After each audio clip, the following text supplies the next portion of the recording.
Hey folks, and welcome to the Untold Truth. You are now in tune with your girl Farrah Kay, giving you the most controversial issues with the most intellectual minds. Today, we have another new guest. She goes by the name of Angelou Ndongmo. Hello.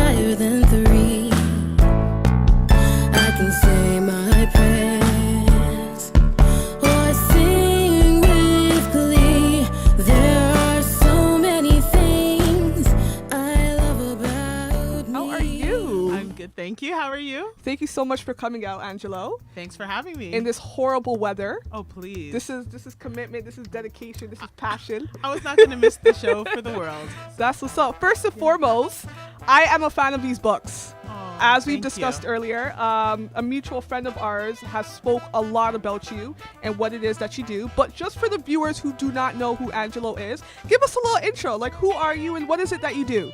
Well, I'm a children's author, and basically I try to inspire and educate and entertain children through my work. And I'm just committed, and I'm loving the journey. I'm loving the experience, and so yeah, that's what I do. That's what's up. Yeah. All right. She writes children's books. Clearly, you guys can see the two books that we have up front of us. So these are the two main books that you have written, correct? Correct. All right. I'm gonna call it out. This is definitely an African traditional cultural kind of book. So do you primarily focus on Black children, or you know what I mean? Like, what's your style of writing and who is your target? Well, my target is children. Mm-hmm.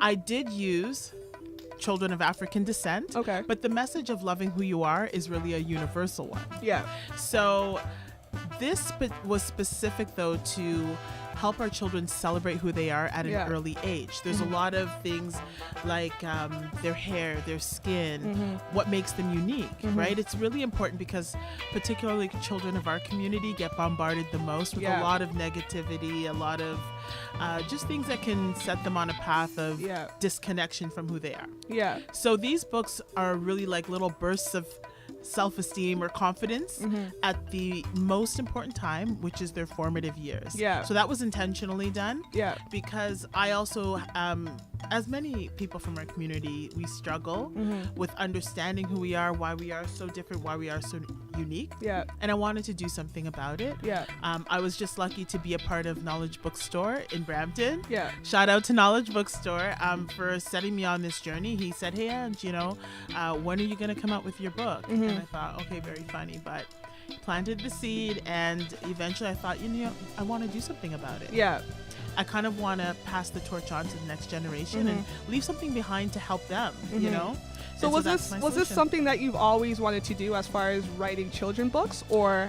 You know what? I have to say no. I've always enjoyed writing. I mean, I've always been writing, but I never thought I could actually write a book. That was just something that came from being part of a book club and being around other creative minds who have gone on this journey for themselves, writing different styles of books. But for me, I've always been closely connected with children. Yeah. So that's it was just a natural meeting of the two once Sean from Knowledge Bookstore kind of planted that seed. Yeah. So. And how long ago have these books come out? So when did you write these books? These actually came out in 2008. Okay. The Girls. Loving Me was the first one. Yeah. It was just a hobby. I actually was only going to do Loving Me. Yeah. But what happened was the response from the parents, it kind of just took off, and they just kept saying, you know what, we really need something for our boys. What about our boys? And so I listened, and I went back to the drawing board, and I thought, why not? Yeah. So I did a lot of research, and then voila, about a year later, out came the boys' book. Wow. So you have the girls' version and the boys' version. Yeah. That's dope. Yeah. So what are some things that we can find in these books as far as like some literatures? Like what kind of style of writing do you use? Is it poetic? It's poetic. Okay. Children learn a lot better with repetition, Yes. and they have so much fun Yeah. anticipating and knowing what's around the corner, but the first read anticipating and then just getting used to it. So I use poetry because it's fun. Why not? Exactly. You know, poetry just flows through our community very effortlessly, very easy. Yeah. And these are new topics to cover. Yeah. So I didn't want it to be a snore. I wanted it to be a little fun Yeah. and memorable. Exactly. I wanted the images to reflect how I see our I children. love the images in this book. Oh, thank you. Yeah. Thank you very much. I love it. Our children are beautiful, and I wanted that to be represented as well. And so I was really blessed. I found a great illustrator in Long Island, New York, and he loved the story. I sent him a little clip of the story. He said, Yeah. "No, I'm on there," and he came out of retirement for me, so I Yeah. was really honored. Yeah. Really Big shout out to you. Yes, thank you, John Ward. Yes, absolutely. That's what's up. So. Just based off of your experience, because you did mention that you do love to write, Yes. do you feel like there's enough books that are primarily focused on African descent children? Well, you know what? Now we're getting there. Okay. You know, we're getting there. There's just so much room to grow. Yeah. But we're getting there. Yeah. Not around the time when I grew up. No. Yeah. All of the materials that I read, everything just did not reflect me. Yeah. So I almost felt like I was watching life happen without me. Mm-hmm. I was watching everybody else have fun. I was watching everybody else go through these experiences. We were never like the main character. We were never, Exactly. center stage. So it's an odd thing, and I'm just really happy for this generation to be that they're they're exposed a little more. Exactly. But definitely, if you're somebody out there who's got that little story, this would be a great story. Pursue it. Exactly. Exactly. Absolutely pursue it. I feel like there should be like a novel for like teenagers and young adults, and Wow. Yeah, absolutely. I mean, I've got a few other things, down the line that I'd like to also tackle. Yeah. But what I find with children is if you get a solid foundation going, Exactly. they may struggle down the line, but you've already set that foundation. They have something to fall back to, fall back on. And that's really what I wanted to do for parents, to kind of really enrich the newer generations coming in. Yeah. And then slowly focus on the older generation. Exactly. Yeah. Exactly. So these books, like, have you? Are they selling in stores? Are they selling in schools? Or Yes. okay. And how was that? Okay, so they are in stores. I was really blessed. Knowledge Bookstore, Brampton. Okay. They first housed my books, and it was so weird to have that experience of people just seeing the books, reading them, and loving them. And they took off. They've won some awards, so I'm very thankful. And as well, a different book list downtown. Yeah. I went in and she gave me a chance. Yeah. And she took my books, and the same thing. It just took on a life of its own. Yeah. So I've been really, really lucky and blessed with the response that I've gotten. I really appreciate books like this because I have younger cousins, and once upon a time I had a younger sibling who's getting all older on me and stuff, but that's a different podcast. But I realized that whenever I would read books to them when they go to bed, that all the characters were white. White little boys, white little girls. And I had this one cousin at the time, she was about 4 years old, and she said, "Auntie Farah, why are there not characters that look like me? Why don't I look like that?" And it's sad because later on, as far as her development and her getting older, she started questioning why her hair was nappy. As a 5-year-old would describe it, or why her skin color was darker than her best friend who was white, and so on and so forth. But what are your views and your perspective when it comes to the identity of children that are growing up and the way that we're raising them as far as really knowing their roots and actually loving themselves as who they are? Well, I think that our community kind of has to catch up to that.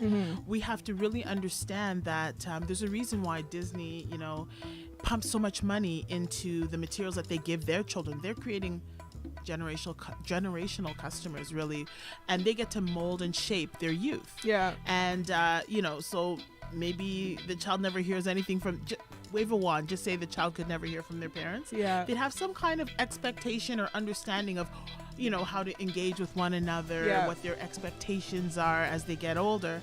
But our children have nothing. And we actually introduce them to other materials.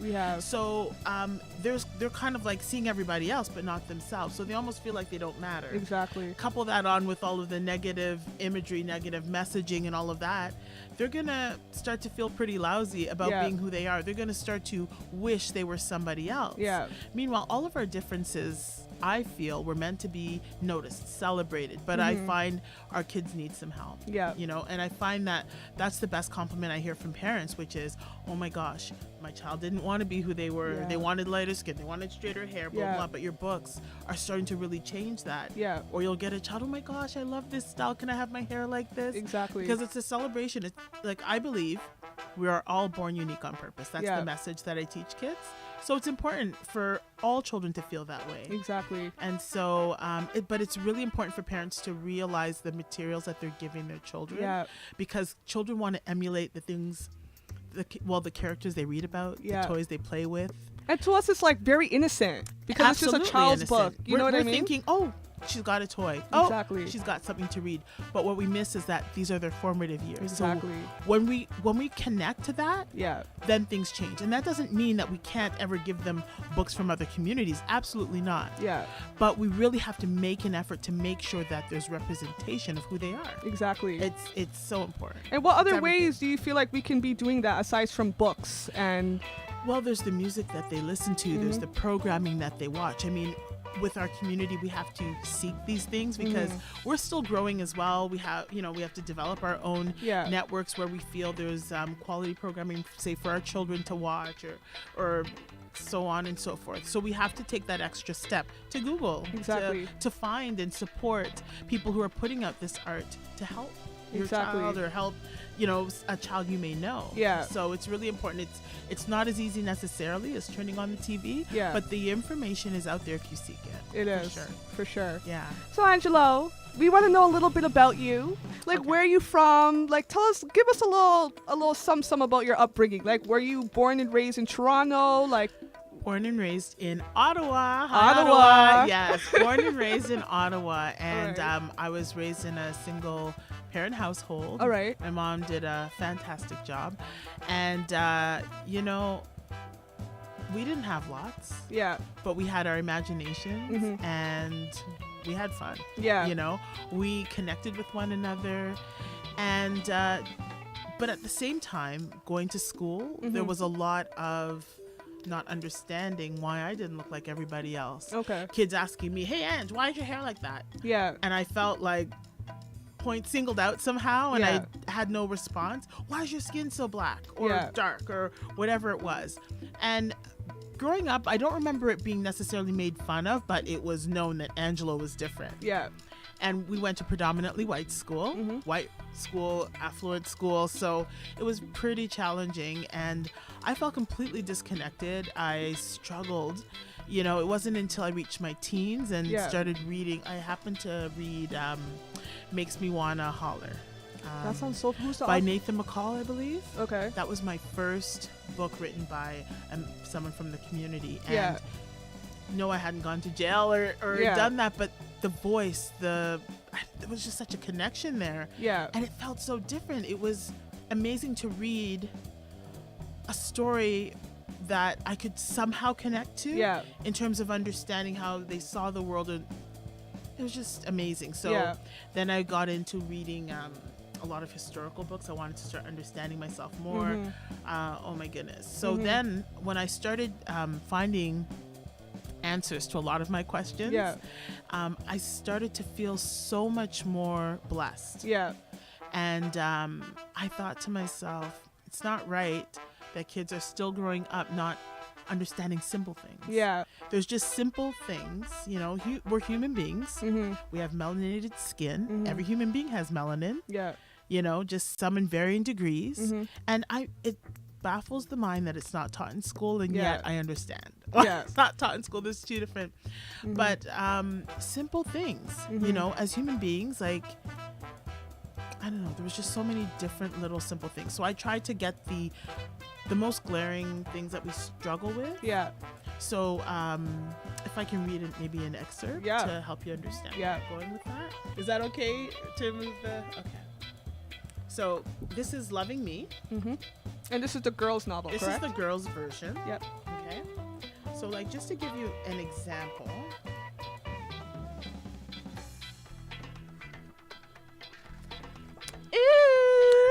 About to read a book. Yes. So this is a paragraph. The little girl has her Bantu knots in her hair. Mm-hmm. And it says, I love the color of my skin.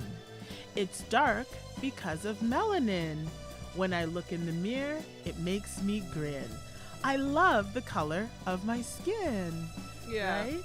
So these are just different little things that I find is very helpful to particularly parents. It is. Of course, the children, to help them introduce who they are to their children. Because the world's going to ask them and they won't have answers and they'll start to feel weird about it. And in some cases, the world tells them, right? Exactly. Yeah. And you don't want to wait to be told. Exactly. Because chances are it's not the best information. Exactly. Either, So where do you see this going eventually? Like, as obviously you've created 2 phenomenal books for children, but what are some future plans, some future goals you have in mind when it comes to your writing and so on? Well, when it comes to my writing, I definitely have, I have another book that's completed, and I'm just shopping that around actually right now. Yeah. Can we know what it's called?